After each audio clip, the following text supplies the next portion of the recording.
This is the BBC World Service, and on the inquiry this week, America decides, from the BBC World Service.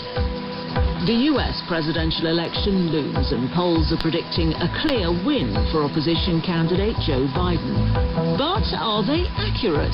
I'm Tanya Beckett, and this week we're asking, can President Trump still win? The inquiry at bbcworldservice.com/inquiry. And in 30 minutes, girl taken. We hear the story of a little girl separated from her mother in Iran. In part 6, will the promise of Hollywood money be enough to tempt a desperate man to break cover? It looks like Rob and Sue might have the breakthrough they need. Stay with us. From Our Own Correspondent is next, here on the BBC World Service, the world's radio station.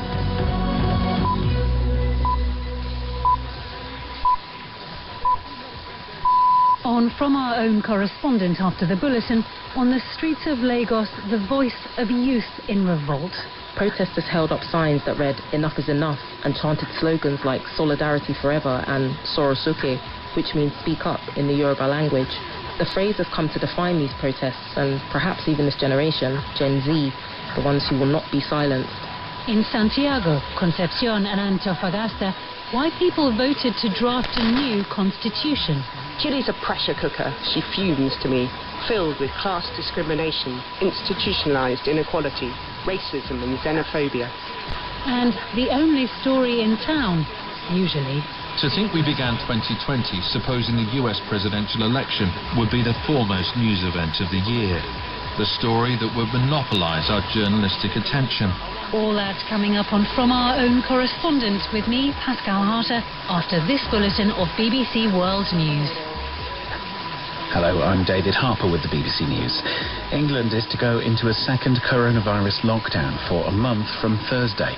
The Prime Minister Boris Johnson is abandoning his previous regional approach, citing scientific advice that the rapidly spreading virus risks overwhelming hospitals. Laura Kunzberg has more.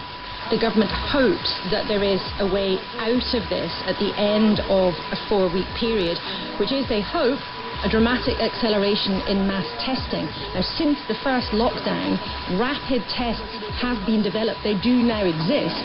The challenge for the government is, of course, to scale that up rapidly in order to find a way of living our lives with this virus, potentially in 4 or 5 weeks when the government wants to lift these restrictions.